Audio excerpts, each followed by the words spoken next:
Hi there, welcome back, buddy. In this video, we will be learning what is lead scoring in Salesforce and what are the types available, what are the key factors that you want to consider when scoring the lead, and what are the common mistakes to avoid and all we'll be seeing in this video itself. Let's get started. Now, to understand what is lead scoring and why it is useful, I need your help. Close your eyes and imagine yourself as a sales representative working in a training institute. Now you are having 100 leads in your bucket, out of which you have to convert at least 20 leads is your target. Okay. Now, without lead scoring, you will be contacting the leads randomly and you're not sure whether the lead has a high probability of conversion or not.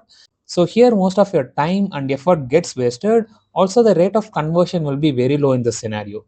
In contrast, let's imagine there is a system known as lead scoring, which will be scoring your lead based on the certain factors. So, if the score is more, the probability of lead is getting converted is more, and if the score is less, the probability of the lead getting converted to your customer is less. And what you will be doing, obviously, so first you'll be picking up the lead with the highest score and you'll be connecting with them and try converting them into your customer, because there is a high probability of them to be converted as your customers, right? And obviously we are not going to completely ignore the leads with the less score, but you know how to prioritize the lead so that your conversion rate is higher. Also, you can save a lot of your time and effort in it. So basically, we will be categorizing the lead into hot, warm, and cold. So hot is nothing but there is high probability that your lead will be getting converted as your customer, and in contrast, cold leads will be having the very less probability that they will be converting as your customer. In Salesforce, you can score your lead by multiple ways. The first way is by manual lead scoring. And again, this is categorized like a formula. Using formula fields, you can score your lead, or else we can also use flows and Apex to score your leads. And the second way is by using the Einstein lead scoring. So this is a separate feature available in the Sales Cloud. So this uses artificial intelligence at the backend. What this will be doing is that it will be analyzing your previously converted lead data and it will be shortlisting the list of parameters which played a vital role in converting your leads, and it will be comparing your current leads with those vital parameters, and it will be scoring your leads accordingly. And the third way is by integrating your Salesforce with the marketing cloud. So in the marketing cloud, you'll be getting the data like how many emails were opened by your leads, how many they have been replied to, what are the social engagements and all. You'll be getting those data in the marketing cloud, which upon integrating with Salesforce, you can score your leads based on the social engagement data that are captured from the marketing cloud. Now, let's say you have decided to go with the manual lead scoring. The crucial part here is to select the list of parameters using which you are going to score the lead.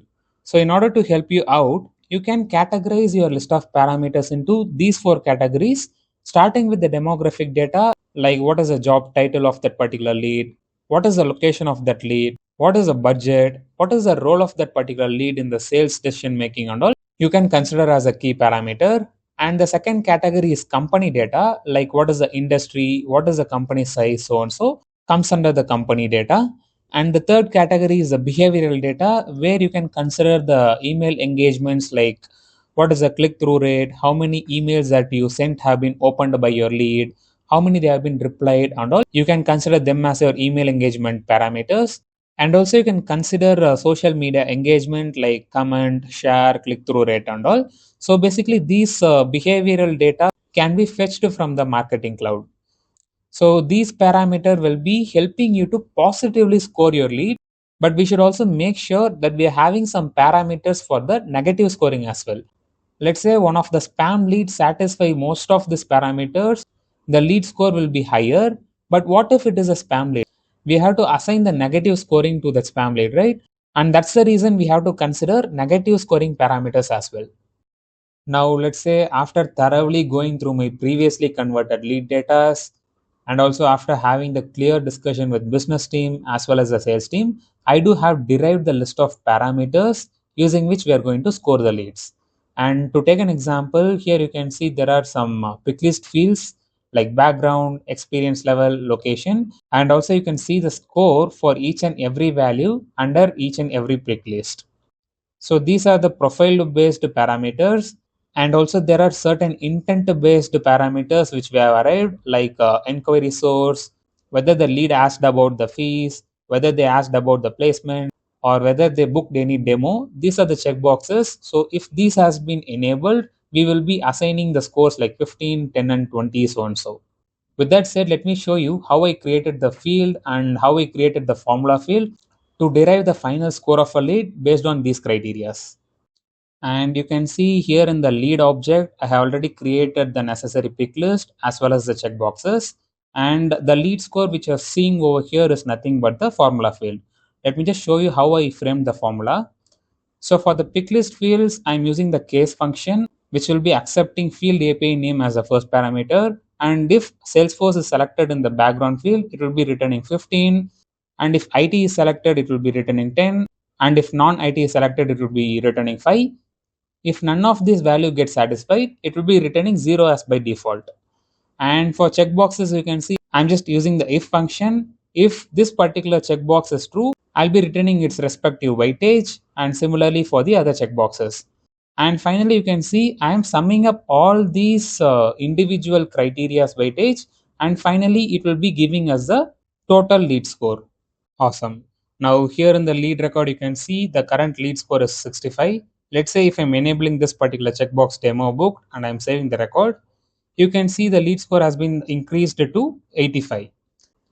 Now, if you think displaying the lead score in the numeric format is so boring and not that visually appealing, you may create one another field. For example, here I created rating, right? And we can make use of the image function in the formulas to display the image. So for example, if the lead score is greater than 80, you may display 5 star. If it is greater than 60, you may display 4 star, so and so. Now let me just tell you the steps that you have to follow in order to render the image as like over here. The first step is that you have to keep all of your images ready, segregated like 1 star, 2 star, 3 star separately. Then select all of your 5 images and compress it to a zip file. So here you will be having an option to compress it to a zip file. So once you compressed it to a zip file, navigate to the static resources by searching static resource in quick find, and you can create your new static resource.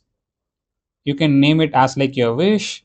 So let me name it like lead scoring stars 1, and you have to select the zip file which you just compressed it right now, and keep the cache control as public and save it.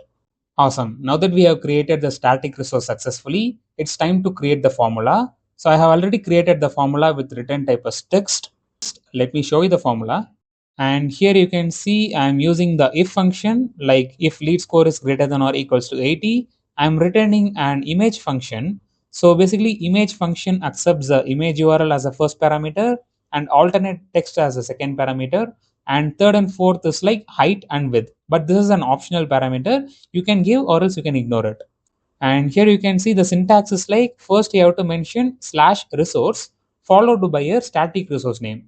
As I have already created the static resource name with the lead scoring stars, I'm just using the same, and slash followed by your file name with the extension. Okay. Then you should specify the alternate text, and optionally you can specify the height and the width. So similarly, I'm just covering up all the scores using if statements. And this is how an image can be rendered on a field level. And additionally, you can include these two parameters, which is the rating as well as the lead score, in the list for the sales reps to easily spot the hot leads and start working on it. And finally, most people make simple but costly mistakes in lead scoring. First, they overcomplicate it. They add too many factors, too many rules, which is not required. First, keep it simple, then you can scale it. Second, they focus only on the profile data like job title, but ignoring the behavioral data like demo booking, email clicks, and all. But behavioral data is what shows the real interest. Third, they never update their scoring model. What worked last month may not work now, right? And finally, they don't align scoring with the sales. If sales doesn't trust the process, it's useless. Good lead scoring is not about the complexity, it's about clarity and consistency. With that said, I hope you would have gotten clear understanding what is lead scoring and how it helps sales reps to prioritize the leads and work on them. And yes, that's it for this video. See you next video. Thank you. Bye bye.